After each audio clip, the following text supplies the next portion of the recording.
Video शुरू करने से पहले हमारे चैनल को लाजमी सब्सक्राइब करें और इस नावल की अगली एपिसोड देखने के लिए ज़्यादा से ज़्यादा चैनल को सब्सक्राइब करें। वो आंखें बंद किए हुए थी, चेहरे पर हल्का सा पसीना छाया हुआ था।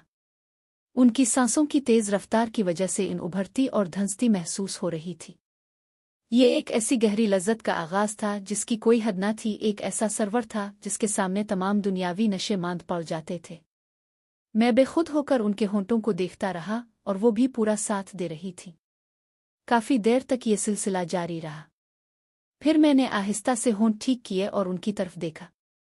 उनकी आंखों में एक गहरी खुमारी और छाई हुई थी। मैंने उनके मुंह की तरफ रुख किया, देखते हुए और दूसरे से नरमी से छूते हुए मैं उनको और नरमी को महसूस कर रहा था। उनका प्यार अब तेज तर हो गया था। वो भारी पलकों से मुझे देख रही थीं और उनके चेहरे पर एक अजीब सी सुकून और बेकरारी का मलगूबा था। उनकी सांसों की ताल तेज होती जा रही थी और वो मेरे सर पर हाथ रखते हुए आहिस्ता आहिस्ता मेरा नाम ले रही थीं। ये लम्हात एक ऐसी कुर्बत के थे जो अल्फाज से बाहर थे, जहां सिर्फ एहसासात और खामोशी बोल रही थी। वो लम्हात जैसे वक्त रुक सा गया था। मैं बेखुद होकर उनकी गर्मजोशी में डूबा हुआ था। उनकी सांसों की ताल तेज हो रही थी और चेहरे पर एक अजीब सी मस्ती और बेकरारी छाई हुई थी। अचानक उन्होंने सिसकते हुए मेरे सर पर हाथ रखा और आहिस्ता से कहा, उफ़, बस भी कर दो मेरे दीवाने। मैंने उनकी आवाज़ में वो मिठास और कमज़ोरी महसूस की जो दिल को छू जाती है।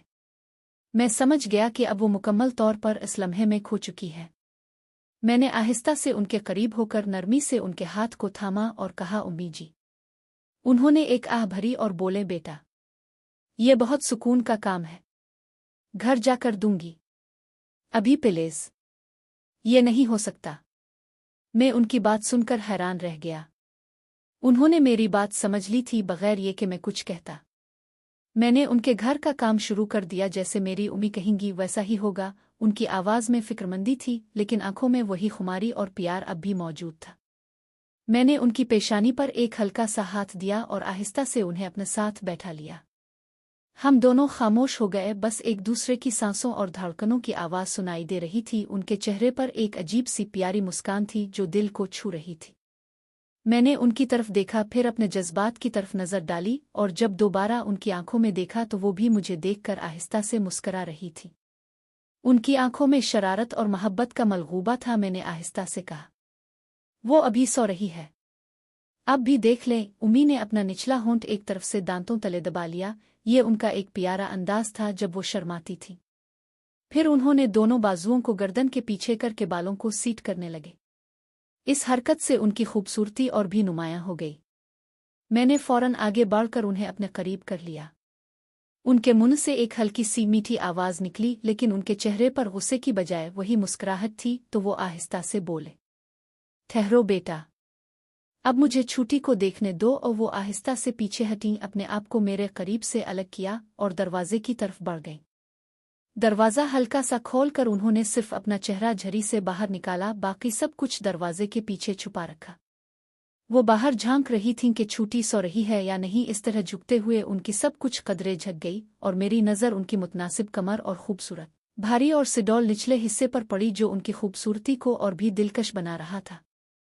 उनकी ये अदा, ये एहतियात, ये प्यार, सब कुछ देखकर दिल भर आया। वो वापस मुड़े तो उनकी आंखों में फिक्रमंदी थी, लेकिन मुस्कुराहट अब भी मौजूद थी। मैंने उन्हें दोबारा अपनी बाहों में देखा और आहिस्ता से पेशानी पर बोसा दिया। हम दोनों खामोश हो गए, बस एक दूसरे की कुर्बत और में डूबे हुए।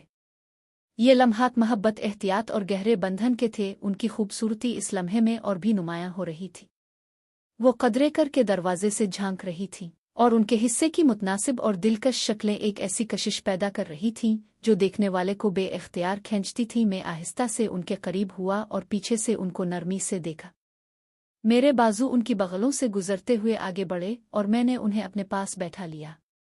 मेरे आशिक, अब बस भी कर दे। लेकिन उनकी आवाज़ में वो मुज़ाहमत नहीं थी जो इनकार हो, बल्कि एक ऐसी कमज़ोरी और कुर्बत थी जो दिल को छू रही थी। उन्होंने अपने आप को कदरे पीछे किया और इस हरकत से हम दोनों के दरमियान एक गहरी भरी कुर्बत पैदा हो गई। मेरे मुंह से एक गहरी आवाज़ निकल गई। जज्बात में डूबकर मैंने आहिस्ता से कहा, उम्मी जी, एक बार फिर प्लीज। उन्होंने कुछ जवाब नहीं दिया, बस आहिस्ता आहिस्ता आगे से बैठना शुरू कर दिया।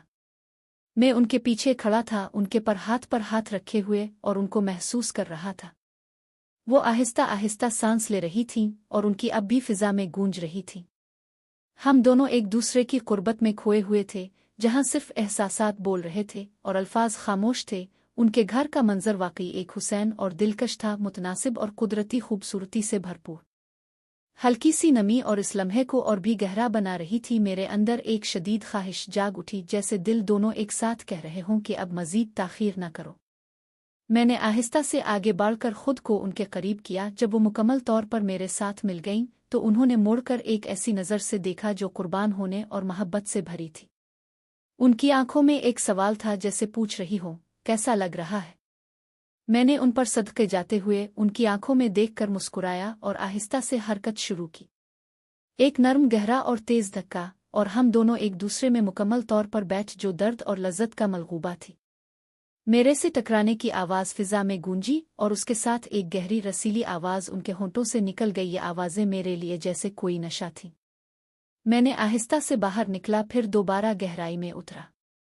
हम दोनों एक दूसरे के साथ हम आहंग होकर चल रहे थे। उनकी सांसों की ताल तेज होती जा रही थी और उनके हाथ मेरे बाजुओं को मजबूती से थामे हुए थे। ये लम्हात महज प्यार नहीं,